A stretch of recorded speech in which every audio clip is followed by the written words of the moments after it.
New guitar day. We're going to be doing a full review and rundown of this Harley Benton Fusion II right here on Addicted to Gear. Stay tuned.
Hey, welcome back, good people. Thank you for tuning in to another episode of Addicted to Gear. Today I'm holding in my hands this beautiful Harley Benton Fusion II that I just got, and I'm very stoked about this guitar just because it looks great and it sounds great and it feels great. I really am impressed by the quality of this particular model from Harley Benton, and I wanted to do a full review and rundown for you today so that we can go down the list of specs together and talk about how this guitar is put together. Now, the first thing I want to say is that the color that is being used on this guitar is really nice because the paint job is flawless and it has little sparkles in it. And I don't have any green guitars, and to be honest with you, if you would ask me what color I would want a guitar in, the last color I probably would say is green, but this particular green is really nicely done, and it's really cool because it kind of flip-flops. Depending on the light and angle, it kind of changes because of the sparkles, and I find that to be really a great feature on this guitar. If you're under lights, for example, it'll change color, and if you're in different environments, it'll kind of blend with the environment. So that's a really nice thing about the guitar right off the bat. Oftentimes the colors of guitars will turn off potential buyers, but this one is nicely done, specifically because it also has a matching headstock and it's also been painted, and the Harley Benton logo that you have on the headstock here is nicely done as well because it is done in a reflective silver font that you can actually feel. So it feels like it's good quality. Now, this guitar definitely screams quality, in my opinion, because they haven't cut back on any features. And I want to talk about that because a lot of manufacturers now are kind of competing for the same piece of pie when it comes to these super strat type guitars. So you look at companies like Ibanez, like Sir, like Harley Benton, like Charvel. They're kind of all vying for that boutique kind of pretty expensive guitar lineup. Now, the reason the Harley Benton stands apart from those guys is because the guitar is very affordable.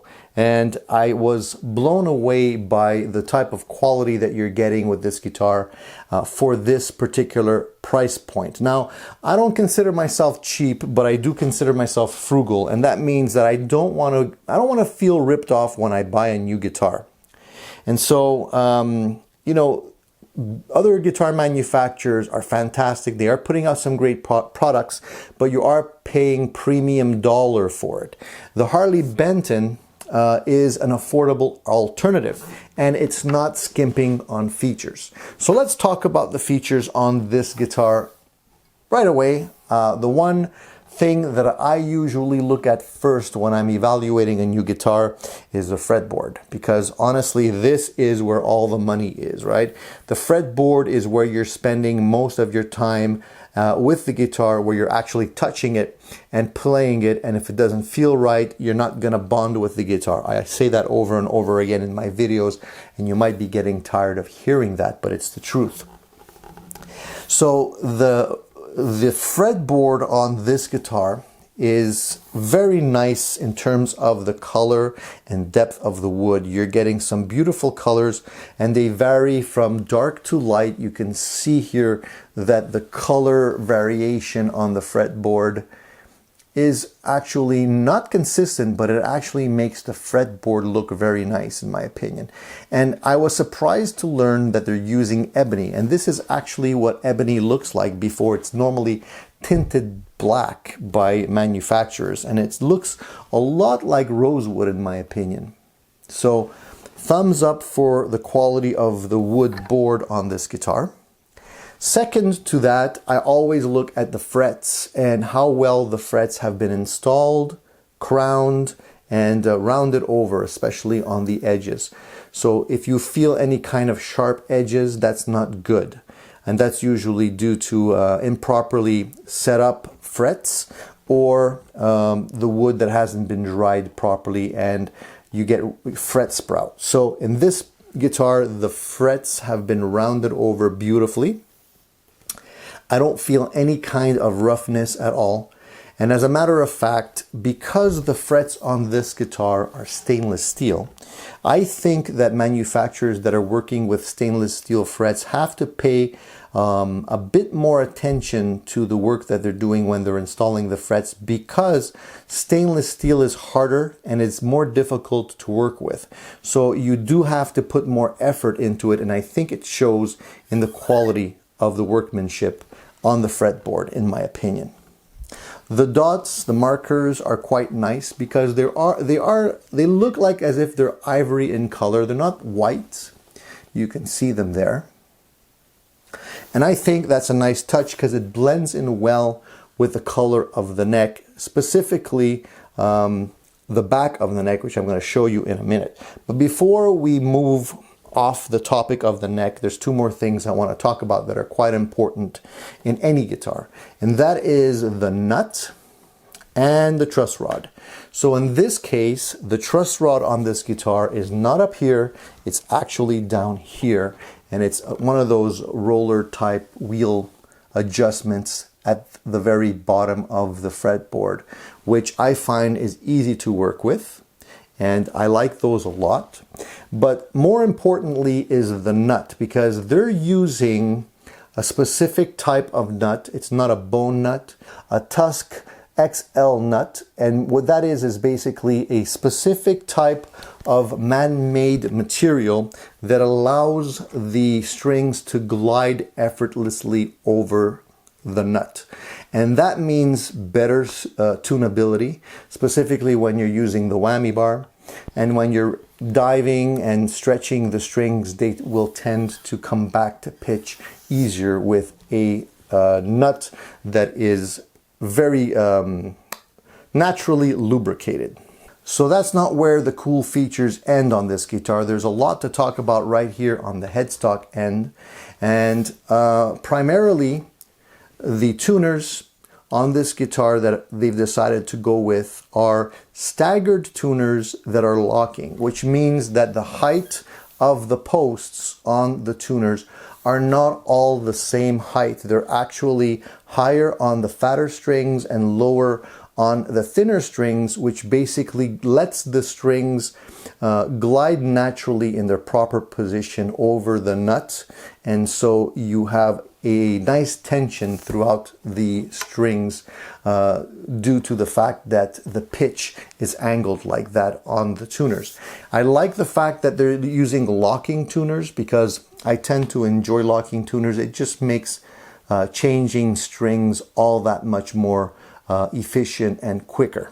Now, while we're at the back of the neck, let's talk about the color and the finish. So two things that I like about this particular guitar is that the finish is not a glossy finish. They went with a matte finish, which feels a lot like a neck that's been sanded down, but it's not sanded or anything. It's not raw wood. It is actually finished, but it feels so nice and silky that it doesn't become sticky when you're playing it. And I also like the fact that they went with more of a tinted amber type color for the wood instead of a natural plain wood. I think it just makes the guitar look that much richer. Once again, while we're in the back here, let's talk about this area, actually this whole area here, because you'll see that on this guitar, you're not looking at a metal plate like you would normally have on an S-type guitar. They decided to go with these bolts that are countersunk, and the heel is slightly contoured. It's not square, it's rounded, and it follows the contour of the neck, and everything fits nicely in your hand on the back end over here. So you never feel like there's a funny corner in the palm of your hand if you're soloing on the high part of the neck. And what I was really impressed about this guitar is the fact that the neck pocket is so tightly fitted that there's really no gaps at all on the left or right hand side of the neck pocket here. It's super tight, and that means that you're going to get maximum vibration throughout the body when it's transferring the string vibrations to the neck, and that's what you really want to see on any guitar. So big thumbs up for that. The back of the body is otherwise quite simple, but I want to bring your attention to the fact that the paint job on the back is not totally opaque. It's really, you can see the grain of the wood. It's just very dark. And that is something that I find really sexy because I like to see wood grain. And if it's subdued like they did here, it's really nice to see that they didn't hide it.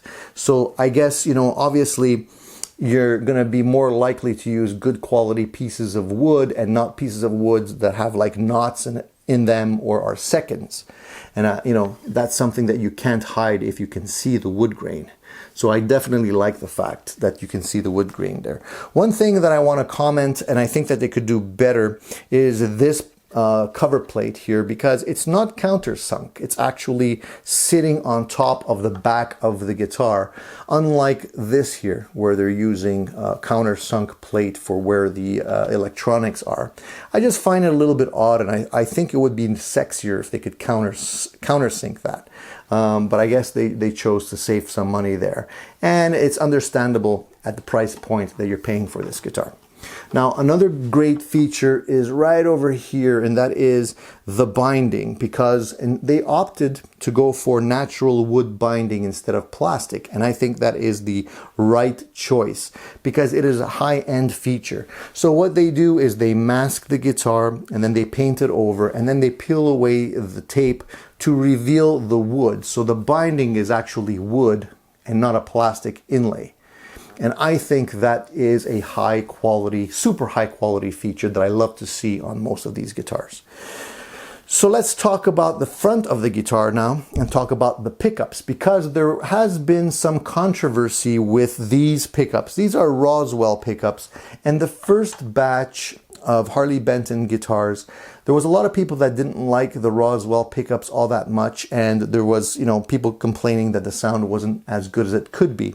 And I think what they did is they either redesigned them or went with a different version, because these pickups now sound great. There's no reason for me to actually swap out these pickups, and I was worried about that because I thought for sure I would probably not like the sound of the pickups, but they actually sound quite good, and I wouldn't even bother changing them.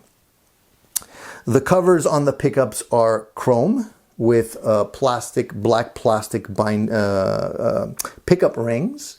I would have preferred to see raw nickel. I'm just a junkie for raw nickel, but you know what, the chrome is fine. I think the raw nickel would have matched nicely with the bridge, because the bridge here is not really chrome, as you can see, but there are chrome knobs on the guitar, so it's a toss-up.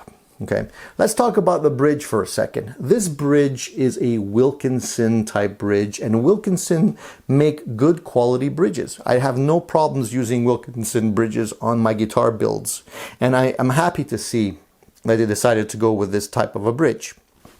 Now, this bridge is a 2-post type bridge. So it's not a classic F-style bridge that has 6 screws. It's really just 2 points of friction on a knife edge on the front side of the bridge, and I think it works really well. I like the saddles a lot because they don't get in your way when you're palm muting. They don't pinch your palm with funny pieces of metal. Everything is nicely rounded over with this bridge, and you do have the ability to adjust all the points in terms of the height, the intonation. You're actually using 2 screws for the intonation, the top screw and the back, and that works really well to keep things in place. And I like the fact that the little saddle screws do not extend past the top of the bridge and dig into your the palms of your hands. You'll see that on some other type of guitars, and I really don't like that.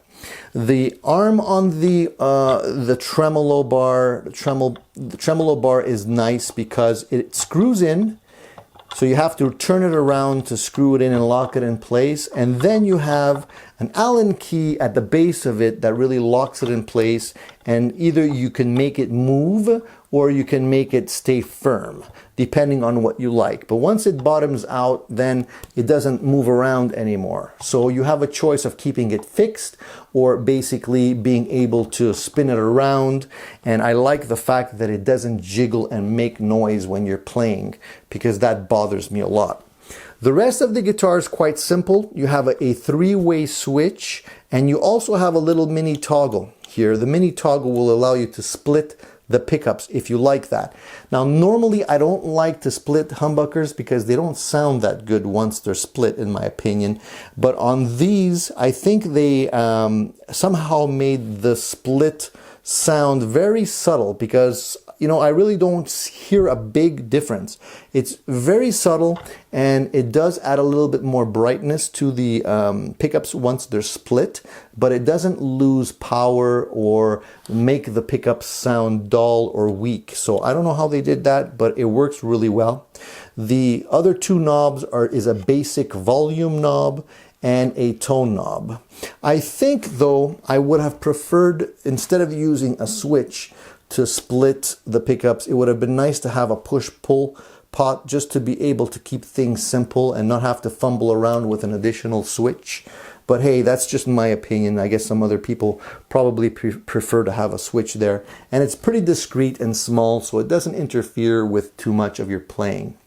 And I think that's okay. One of the things that I did notice was that they are using full-size pots in here, so that you're not using those cheap mini Chinese pots that don't last very long. I believe they're using alpha pots in here, and that is nice to see. I prefer better quality pots because they usually fail after a certain amount of time, and you don't have to fumble around changing out the pots if they're nicely put together in the first place. Everything is nice and neat inside the pocket in terms of how the electronics and wiring have been done. The fact that they didn't go with a skunk stripe is cool too. It gives it more of that vintage vibe. But hey, honestly, I'm flabbergasted because for the amount of money that I've paid for this guitar, I could not be happier. And guys, if you can snag up these guitars while the prices are good and still low, please do, because you won't regret it, honestly. I can't vouch for any of the other type of guitars from Harley Benton because this is my first one, and but I'm very happy with this particular one. I'm going to try and get some other guitars from them to review for you guys, because if they're even if they're half as good as this one, I'd be very, very happy. So once again, good quality sounding pickups, stainless steel frets, locking tuners, tusk nut, great quality bar in terms of the bridge here. Some really nice features in terms of the carving of the body and the type of wood and finish. And I definitely will be looking at some of the other Harley Benton models. If any of you guys are wondering where this guitar is made, it's not made in China. It's actually made in Indonesia. And big thumbs up to whoever the manufacturer is.